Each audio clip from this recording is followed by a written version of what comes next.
Welcome to the deep dive.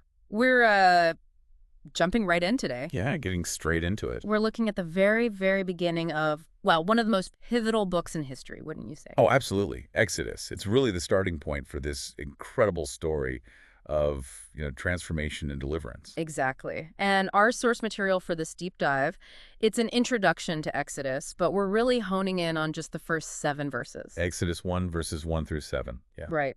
And it's coming from a Bible study perspective, really trying to show how these opening lines, they just connect everything and set the whole stage. And our mission really is to unpack these foundational verses, to kind of understand how they bridge the gap from the end of Genesis and, how they lay the groundwork for the huge events that are about to unfold. Okay, let's unpack this then, because thinking about it, if you've just finished reading Genesis, you've seen Joseph bring his whole family down into Egypt, right? To escape that famine. Yeah, that's how Genesis wraps up. They're settled there. They're settled, seemingly safe, provided for. So you might expect maybe the next book just picks up with them, I don't know, living comfortably. That's the natural assumption, isn't it? Yeah. But the source, it points out this kind of surprising starting point in Exodus. It doesn't open with them just thriving or blending in. No. No, it immediately highlights they are in Egypt. It names them, lists Jacob's sons who came down, but the real emphasis is on their location. This foreign land. Exactly. Not the land promised to Abraham, Isaac, and Jacob. It's Egypt. So right away, the source is calling Exodus a bridge from Genesis, but it's a bridge that kind of immediately takes us back to that initial move, reminding us where they actually are. It does. And the first thing this bridge does, essentially, is count them.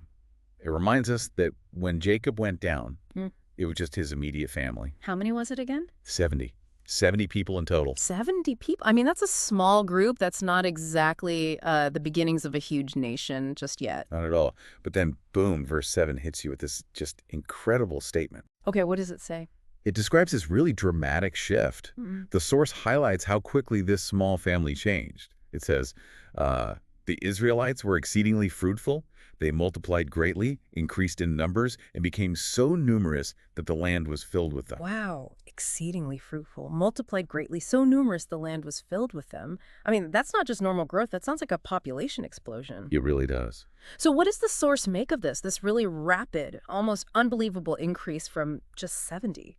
Well, this is where the source makes a really critical connection back to Genesis. It sees this specific massive multiplication as a direct and intentional fulfillment. Fulfillment of what? Of the promise God made way back to Abraham, generations earlier, back in Genesis 12, verse 2. Ah, the promise. Let me think. I will make you into a great nation. Is that the one? That's the exact one. The source basically argues that Exodus 1.7 is showing us the initial stage of that promise starting to happen. Even if the full great nation identity, that comes later. But the sheer scale of the growth described here, it confirms God was actively working to fulfill his word. But wait a sec. If God promised Abraham a great nation, wasn't that promise tied to a specific place? The land he showed him? Canaan? Yes, absolutely. So what's the significance then of this huge multiplication happening in Egypt? And that's precisely what the source emphasizes as a key insight right from the very start.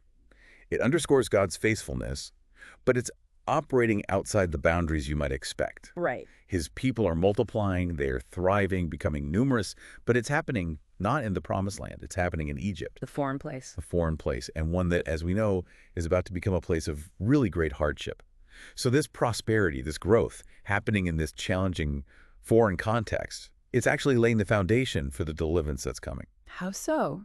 Well, it shows God's ability to work his plan anywhere, under any circumstances. It's not limited by geography or politics. That really shifts the perspective, doesn't it? It's not just that they grew, it's where they grew. In this unexpected, soon-to-be difficult place. Which I guess leads us straight into the source's second major point, this whole setting in Egypt. It does, yeah. The source points out that this place, which started as a refuge and saw this incredible growth in Exodus 1, is about to become a place of significant oppression as the story unfolds just a few verses later. Right, with the new pharaoh. Exactly. And this setting, it establishes a pattern the source really highlights.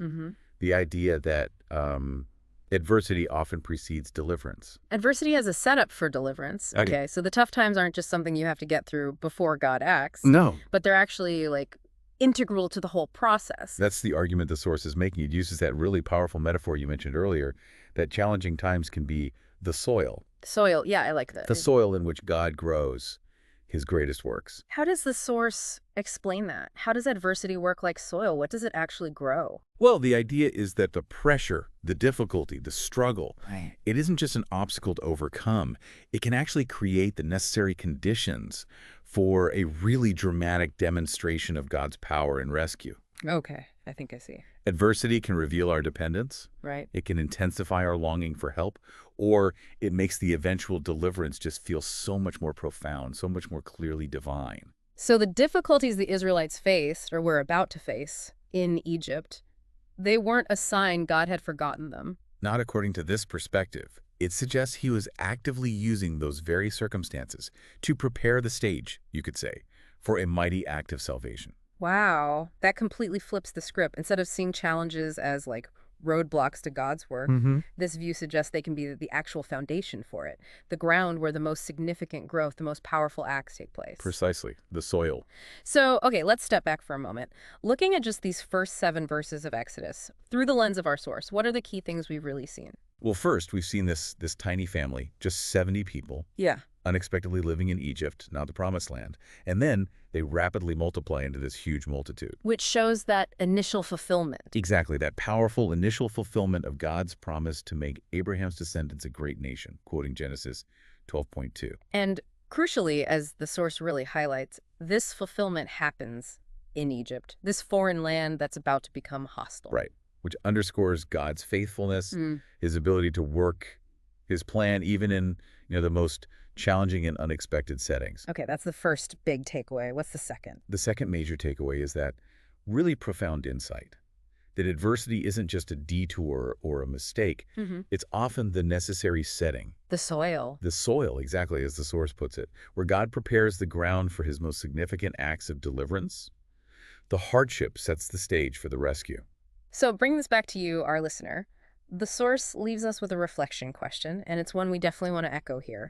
How has God shown faithfulness to you during challenging times? Maybe it was sustenance when you felt you just couldn't go on anymore, or some kind of unexpected provision during a really difficult season. Yeah, just take a moment maybe. Think about those moments in your own life. Where did you see that faithfulness? Yeah. Maybe when you least expected it. Yeah. And kind of building on that thought, here's something maybe to mull over. If the stage for a great deliverance, like the Exodus, is often set within the midst of adversity, Right. what perspective does that offer you about the challenges, the difficulties you might be facing today?